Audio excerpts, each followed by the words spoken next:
We are often taught to train our willpower, that if you're strong enough, you can change your life. But the truth is, willpower is like a flame. It can flare up in a moment and burn out just as fast after a tiring day, a sleepless night, or a wave of negative emotion.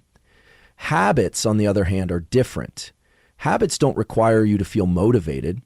A habit is something you do even when you don't want to. And most importantly, a habit is not just a behavior. It is the result of a process that reorganizes your nervous system. Andrew Huberman, one of the world's leading neuroscientists, has shown that every repeated action creates a neural pathway in the brain. Every time you wake up early, every time you choose to get up and work out instead of scrolling your phone, every time you open a book to read instead of complaining, you are sending a signal to your brain that says, this matters, remember it. And your brain, like a smart operating system, starts to rearrange everything to help you do it more easily the next time. This is the mechanism of neuroplasticity, the flexibility and adaptability of the nervous system. This also means you don't need to be someone with iron willpower. You just need enough awareness to repeat the right behavior, enough patience to do it many times, and enough alertness to shut down the choices that break the cycle. Your brain will handle the rest. It will learn to automate what once felt difficult. That's why successful people are not always smarter than you. They simply have better neural pathways. Munaba Mazari expressed it clearly in her speech. Life doesn't change overnight, but your habits can. Habits are the only thing you can control every day. They are small but powerful. No one can take them away from you. And you can't blame anyone else if you fail to build them, because habits are a decision made by you, repeated every morning when you wake up. The real question is, if you're feeling stuck, stagnant, or out of control in life, could it be that you're fighting against yourself by choosing the wrong habits each day? What you repeat will determine who you become, not today, but 6 months, a year, or 3 years from now. Because your brain is silently recording every choice you make and turning it into your future identity. Huberman emphasizes every action you repeat consistently is a vote for the person you wish to become. Once you understand that habits do not rely on feelings, you'll stop waiting for inspiration and start taking action. Repeated action is a commitment you make to yourself. And once you keep that promise enough times, your brain will recognize, this is an effort. This is identity. And this is the turning point. When you no longer have to try to do the right thing, you do the right thing because it's who you are. That transformation only happens if you make it through the first stage of any new behavior, the stage of discomfort and uncertainty. This is when most people give up because they assume habits must feel good. No, feeling good is the result. Commitment is the choice you must make before the result comes. That's why Andrew Huberman encourages people to start with keystone habits, the core habits that can reshape your entire behavioral system. Habits like sleeping on time, waking up early, physical exercise, learning something new, writing down your goals. These habits don't just affect one area of your life. They influence how you perceive your self-worth, how you make decisions, and how you face challenges. When you hear the word discipline, what comes to mind? For many, it conjures images of restriction, harshness, or pressure. But from a neuroscience perspective, discipline is not about self-imposed punishment. It is the ability to regulate emotions in service of long-term goals. This isn't a game of brute willpower, but rather an ongoing dialogue between two power centers in the brain, the limbic system and the prefrontal cortex. The limbic system is the source of emotions, cravings, and immediate reactions. It's why you want to sleep in instead of waking up, crave sweets instead of sticking to your diet, or feel the urge to procrastinate rather than take action. It operates based on survival instincts, prioritizing comfort. In contrast, the prefrontal cortex is where you plan, think strategically, and adjust your behavior. It represents your long-term vision, the person you want to become, rather than what you feel like doing in the moment. And self-discipline is the bridge between these two. Every time you choose to rise early instead of hitting snooze, you strengthen the prefrontal cortex's control over the limbic system. Every time you act without motivation, you send a clear message. I am someone who can lead myself, not someone ruled by fleeting emotion. Munaba Mazari pointed out an undeniable truth. Success does not come from emotion, it comes from repeated action. She spoke of those who exercise only when inspired and compared them to those who show up at the gym even when tired, even when busy. That's the difference between emotional habits and disciplined habits. Andrew Huberman added a deeper insight. Discipline is the ability to delay short-term gratification in favor of long-term rewards.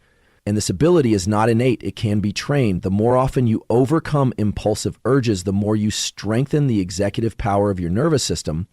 However, the truth must be stated clearly. Discipline is hard in the beginning because without habits, your brain doesn't yet have a pathway to follow. Every positive action is like walking through an uncharted forest.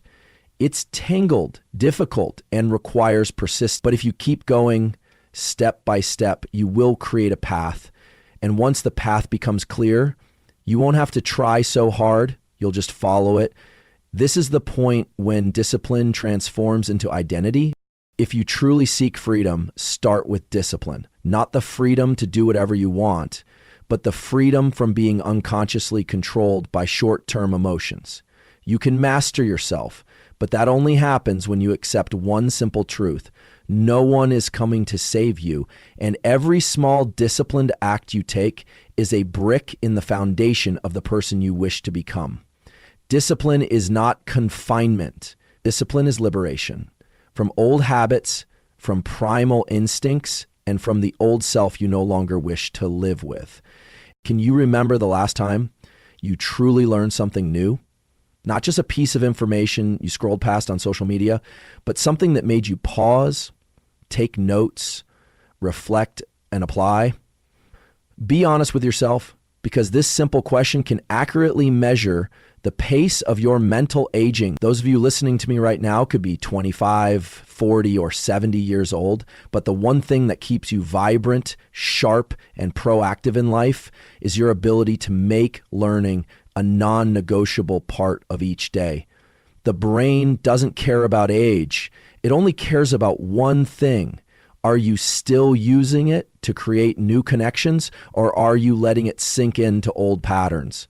Andrew Huberman once said, neuroplasticity, the brain's ability to change and adapt, doesn't disappear as we age. It just requires more deliberate effort. The older we get, the more our brains lean towards safety rather than challenge. As you age, it becomes easier to accept the idea that you are already enough. But continuous learning isn't about proving your worth to anyone else. It's about infusing your nervous system with life, helping you adapt, think clearly, make sharper decisions, and feel genuine growth from within. If you've ever felt like your life is stuck in a frame, as if today is just a tired replica of yesterday, maybe you don't need to change your location or your job. Maybe you just need to change the kind of knowledge you feed yourself each day. Learn a new skill, study how your body works, read a book on a subject that once scared you. Write down what you observe from your own life experience. These are all brain-activating behaviors. They help create new neural connections and keep your mind elastic, youthful, and alert. And if you're still listening to me right now, let me see you. It's simple. Just leave a comment below saying, I'm ready. Or if you prefer something lighter, just drop a 1. That's how I'll know you're here, choosing to be a part of this journey of unending growth. As someone who creates content, the moment I know someone out there is truly listening, someone who genuinely wants to grow alongside me, that is an irreplaceable gift. I sincerely thank you for your presence. Always remember, when you stop learning, you're not standing still. You are silently sliding backward. And when you do learn, you're not only changing your future, you're reactivating dormant potential, awakening abilities you thought you didn't have. So are you ready to awaken your brain? If so, let me see you in the comments, because from that simple act, a whole new life can begin. There is an invisible yet incredibly common trap that holds millions of people back every single day. The trap of overthinking. You think a lot, analyze deeply, weigh every angle, And yet, in the end, you do nothing.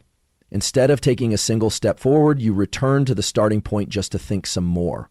And so the loop repeats. From the outside, you may look busy, but on the inside, you're simply postponing action under the guise of careful preparation. Andrew Huberman once pointed out, the brain does not distinguish between thought and action. It only registers how frequently you respond to a given signal. If that signal is repeated without leading to action, your brain learns we don't need to do anything. And that's when procrastination becomes hardwired into your nervous system as a reflex. To fully grasp this, we need to look at how the nervous system works. When you think about doing something, starting a workout, writing a chapter, learning a new skill, your prefrontal cortex processes the idea and begins forming a plan. However, if you don't convert that intention into a real action quickly, your limbic system, which governs emotions, anxiety, and survival instincts, steps in and starts making excuses, not ready yet, maybe tomorrow, let's wait for more information. And just like that, you fall into paralysis, knowing what to do, but not doing it. Action is the only way to break this toxic cycle. When you act, you create a new neural connection that sends a signal back to your brain. This matters. It doesn't have to be a grand or perfect action. You just need to begin. One email sent, one workout completed, one paragraph written, one visit to the gym. These small, consistent actions are the mechanism for reprogramming your nervous system from reactive, emotion-driven habits to intentional, goal-directed behaviors. Here's the fascinating part. The more you act, the less you rely on motivation, because your brain begins to anticipate repetition and prepares the necessary energy ahead of time. This is why people who persist aren't always inspired. They've simply created a different neural loop. Think, act, repeat. In contrast, if you're used to thinking and then stopping, your brain gradually learns that action is not the logical conclusion of thought.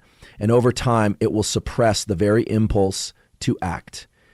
Muniba Mazari said it bluntly in her speech, the difference between the dreamers and the doers is not intelligence, luck, or circumstances. It is that the doers take action.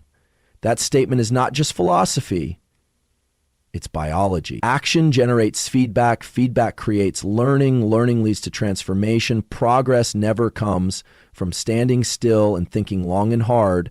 It comes from trying, failing, adjusting, and trying again. So if you're stuck in procrastination, stop looking for more explanations. Pick the smallest possible task related to what you need to do and do it today. Even if you're unsure, even if you're not ready, even if it's not perfect, what matters is not doing it right. What matters is doing it to reactivate a dormant behavioral circuit within you. Because the moment you act, you are no longer just a thinker. You become a difference maker, starting with your brain. Success doesn't begin with action. It begins with the image you create of yourself in your own mind. That's why, under the same circumstances and the same challenges, one person gives up while another keeps going, not because the second person is better, but because they think differently about who they are. A winning mindset isn't a motivational slogan or blind optimism. It is a cognitive framework, a way of programming your brain to interpret challenges and define personal ability. In neuroscience, the prefrontal cortex works in conjunction with a system called the default mode network, the part of the brain that constantly reconstructs your self-picture and future expectations.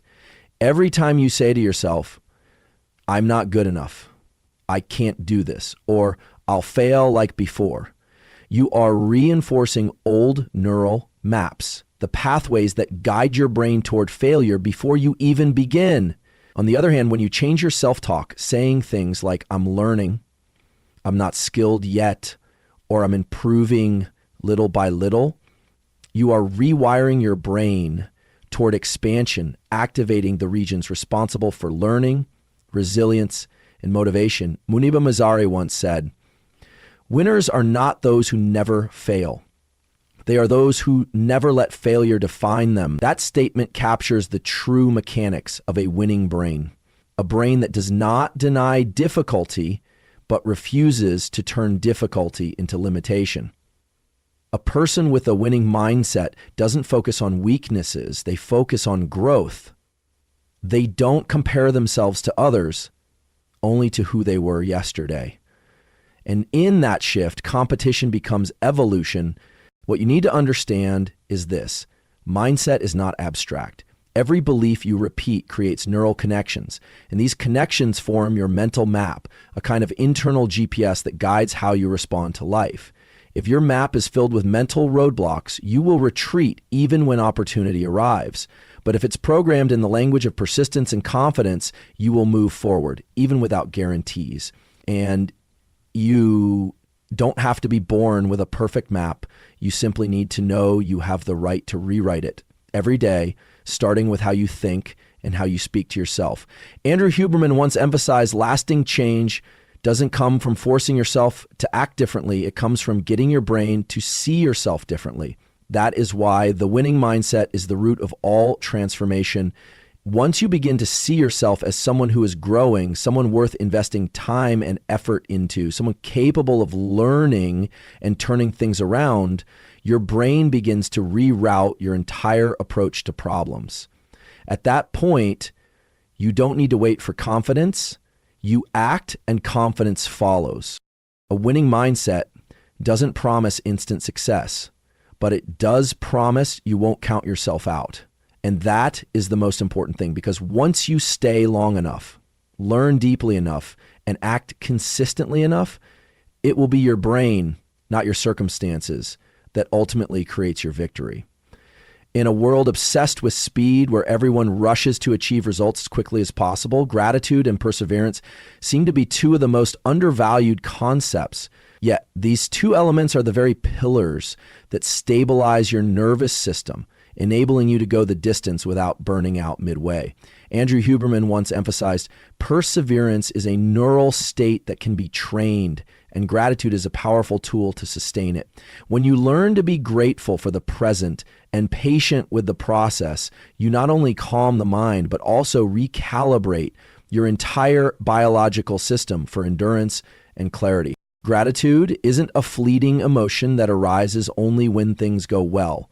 More accurately, it is a way of reorienting your perception to recognize what you have, especially when it's easy to get lost in what's missing. When you practice gratitude, not just say it, but truly feel it, you activate the prefrontal cortex and the dopamine pathways in a very specific way. Not the dopamine of craving, but the dopamine of contentment. This state helps the brain stabilize, reduces anxiety, lessens reactivity to stress, and significantly increases your ability to tolerate uncertainty, a crucial factor in sustaining long-term growth. Perseverance, on the other hand, is not about being stubborn. It is the result of a nervous system trained not to overreact to temporary setbacks. Perseverance doesn't mean you're never tired. It means that even when you're tired, you keep going intelligently, strategically, and without losing faith in the process. Resilient people aren't always strong. They're simply those who know how to return to themselves, listen, recover, and move forward. And the foundation of this capacity lies in their ability to always find a reason to continue, often found in gratitude and an awareness of what is still progressing, no matter how small. Muniba Mazari once said, "Not everyone sees the light while walking through darkness, but those who are grateful always find something to hold on to." When you can be grateful, even for just a small thing, a single step forward, someone by your side, a failure that didn't break you, you're teaching your brain, I'm in control of the process. And this sense of control is what keeps your nervous system from falling into helplessness, the most dangerous state that leads to quitting. Neuroscience research has shown that people who write down 3 things they're grateful for every day, after just a few weeks, experience lower stress levels, deeper sleep, and better decision making. This isn't magic, it's science. When you take time to reflect and acknowledge the positive, you're pulling your nervous system out of survival mode and shifting it into a state of recovery, a place where you're not just coping, but actually growing. So If life feels too slow, too vague, too uncertain, pause and ask yourself, what can I be grateful for today, no matter how small? Then ask again, what is still worth continuing for, even just one more step? Sometimes it's the quiet, repeated actions sustained by gratitude and perseverance that silently reshape your entire path ahead, day by day, step by step, breath by steady breath. In a world where everything is competing for your attention, from phone notifications to unread emails, from fragmented news bits to a flood of engaging content on social media, focus is no longer just a skill, it's a precious asset. And like any valuable asset, if you don't protect it deliberately, you will lose it without even realizing. Andrew Huberman once said, focus is a biological capability that can be trained, but the prerequisite is that you must control the environment that is currently controlling you. Your nervous system doesn't operate in a vacuum. It constantly responds to your surroundings, sounds, lighting, movement, even the physical layout of your workspace. If you're trying to complete an important task but are repeatedly interrupted by messages, noise, or distracting visuals, you're not weak. You're simply trying to operate a brain in an environment that isn't built for focus. This isn't a lack of ability. It's a lack of strategy, a neurological discipline that few people consciously develop. Deep focus doesn't come from straining your will or suppressing emotions. It comes from creating a stable space where the brain can establish a working rhythm. Just like a musical instrument must be properly tuned to produce harmony, your brain needs a distraction-free setting to initiate what science calls the ultradian rhythm, a golden 90-minute window where your cognitive performance peaks, and if you fail to protect that cycle, your creativity, memory, and mental energy will be gradually drained. Moniba Mazzari once said, successful people don't do more, they simply do less, but at the right time, in the right way, and with full presence. It may sound simple, but it captures the essence of true focus.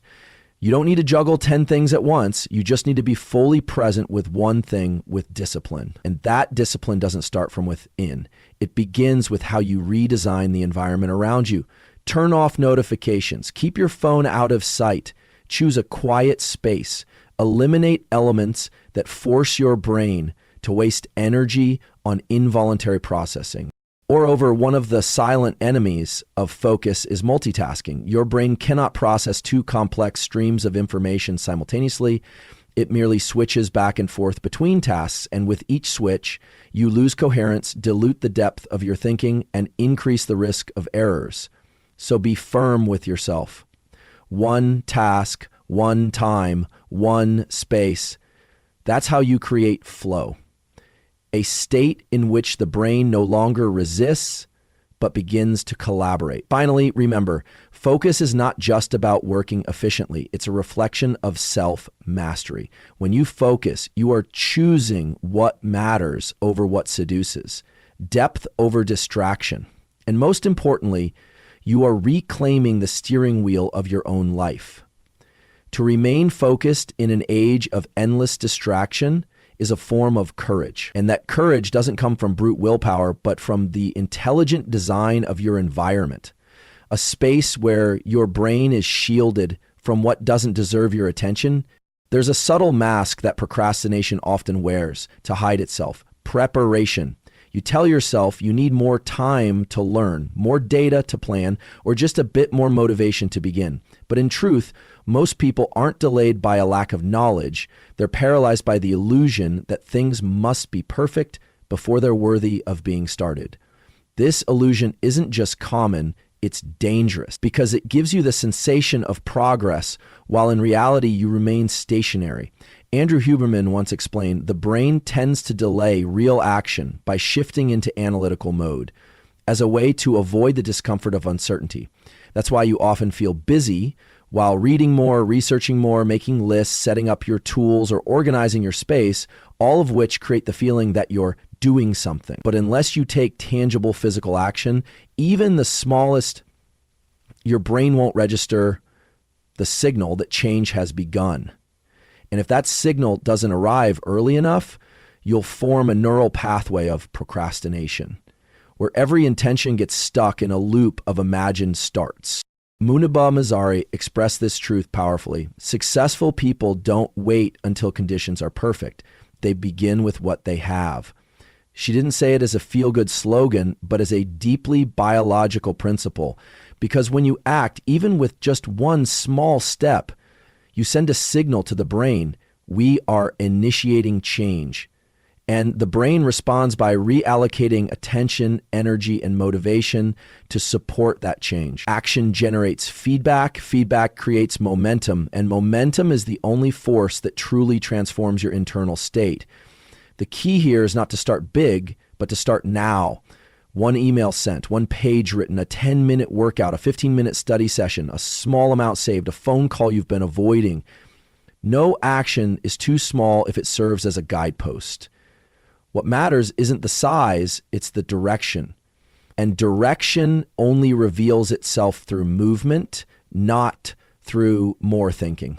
Huberman also emphasized a crucial psychological aspect. Every time you delay action, waiting for the right moment, you're training your nervous system to believe that procrastination is safe, and the brain will reinforce that reflex, making it harder to begin next time.